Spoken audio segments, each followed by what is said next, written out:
We're on to race 3 at MEYDAN, and I think this is a difficult week. This isn't one of the weeks when I'm going to be getting me a big kitty out for punting, especially as me and you keep agreeing, because that normally means we don't know what we're on about. But I think this is possibly one of the toughest races to pick on the day. It's good to see Franco Dettori back. Yeah, He'll be back in his race. fantastic. He's been given a lovely draw of 13. He's been given a nice horse to ride, actually. Yeah. Actually, I saw this horse out walking back to the stable this morning, Silver Ocean, and didn't half look well. I hope Frankie doesn't use him as a get fit job, but he's got 3 rides at Lingfield this week, and I'm sure he'll be. The bit will be between his teeth. He really want to do well. He will be coming in wanting to do well. Yeah. I mean, it's a tough race, and I've got to admit, I had a bit of a giggle's the wrong word, but I had a laugh when Ocean Tempest was given stall 12. Chatted to John Ryan after week 1 when I said, "Oh, you're getting my draws 14 and 14." And then last week, when the horse unfortunately had a small injury, it was drawn 13 and 14, and they took it out. And it's only 12 this time, so if John can run him another 10 times, he'd get a good draw. But there's a lot of form in this race around Fulbright and a lot around Anaerobia. Anaerobia. So they're the two. Anaerobia for me was a very impressive winner, wasn't it? Very impressive. Like I say, there is a bit of form there. There's a bit of form behind Sharuk as well. Capital Attraction and Barbecue Eddie. That was the Mattoon Challenge, wasn't it? That was the best race. Of the 3 that we've got horses from. In a little bit, this is a drop in class for those 2 horses, sure. Capital Attraction and Barbecue Eddie. Yeah. Barbecue Eddie's like 10. He's a personal favourite. Everybody knows how much I love that horse. But at 10, even dropping down back into a handicap, he's got to show a little bit more. I thought he ran all right, and he just was found out first time out this time. Obviously, he has won first time out years past, but like I say, he's getting older. Maybe he needs a little bit more time now, and I still think he's up there with them sort of horses. I mean, let's put it this way: if he was bottom weight in this, I'd probably be ready to lump on. Sure. If he gets dropped another 3 or 4 pounds and can run off 102, very much like some of the others we've mentioned have been given big weight drops. Yeah. I'd be lumping on, but I'm gonna have a watchful eye on him. I'll probably end up putting a little bit on him because. Tell me what you're picking first. Okay. I'll tell you 2. I was given a whisper last week for 1 horse in this race, but I didn't end up picking it. I like Bertie Whittle, and I'll tell you why I liked it. I liked the run last time. I thought it was a very good run. Drawn in gate 7, ran very well. Was running on at the end.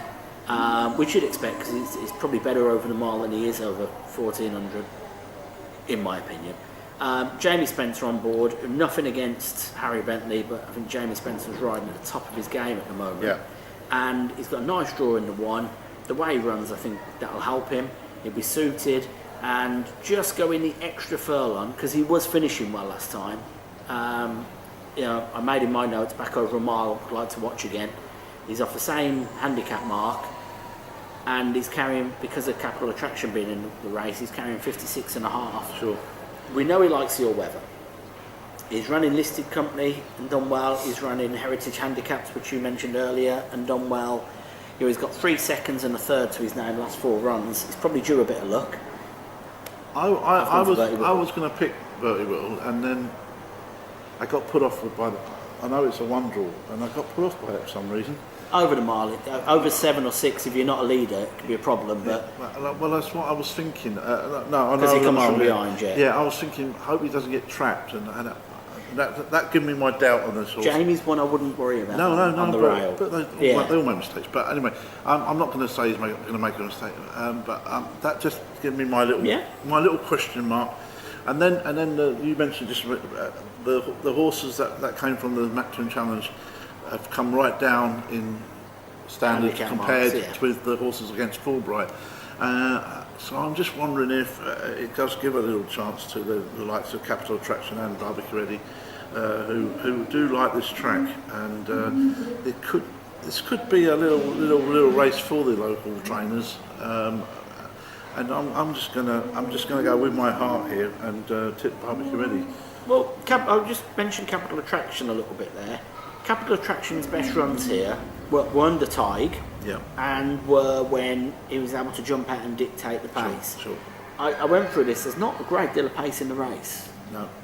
There's not horses that lead for fun. No. He might get an easy lead. He also might go a very good pace and set it up for somebody like Not Barbecue even Ready. Spoiler Fun can lead, No, can he? no. In Spoiler Fun. He spoils it for everybody. French horse. I couldn't find a winner for that would have satisfied me. Be honest with you, I'll be honest, Justin, and I went out. Barbecue Ready because he's dropping back into a handicap. I know, and I love the horse, and and it is really it'd be great if he can win and make the story. Well, if he of wins 5 years in a row. 5 years in a row, and Yeah. I think it would probably be the biggest cheer you'd hear Sure. till World Cup night. What do you think of Botti's horse, Solar Deity, who's His form's very good. who's an all-weather runner, Yeah. and got some great finishes. A win a couple of seconds at Wolverhampton, and you like the horse that come from Wolverhampton, don't you? Yeah, I mean, Wolverhampton and Kempton are the two tracks I look for. They've got form at both those tracks. I like the horse. For me, I think he needs further, and I think this is his prep run. Fair enough. Yeah. That's my notes. I like Marco, but I think. Well, I like Marco a lot, but I think his horses in Dubai, specifically, are best to back second time up. Using a Pat Cummings phrase, if you look at his percentages, I think he leaves a little bit in their first run to bring them on, and then how many times has he had a horse run okay in the carnival and suddenly finish third on World Cup night? I'm not to be in this horse, but Charlie Appleby's got Not a Given, hasn't run since February last year. Isn't he another one that was? He was another one, Yeah. obviously.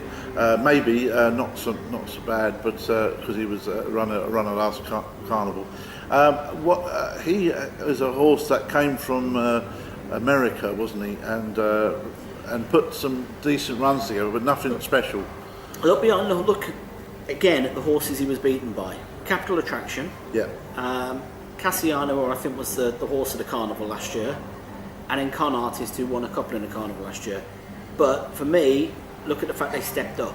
They went from the mile, and then they went 19. That's right. Again, he's another one. I think they're using this as a prep run. Right. And I felt that about a lot of horses in the race. Mike de Kock's Alexander Palace.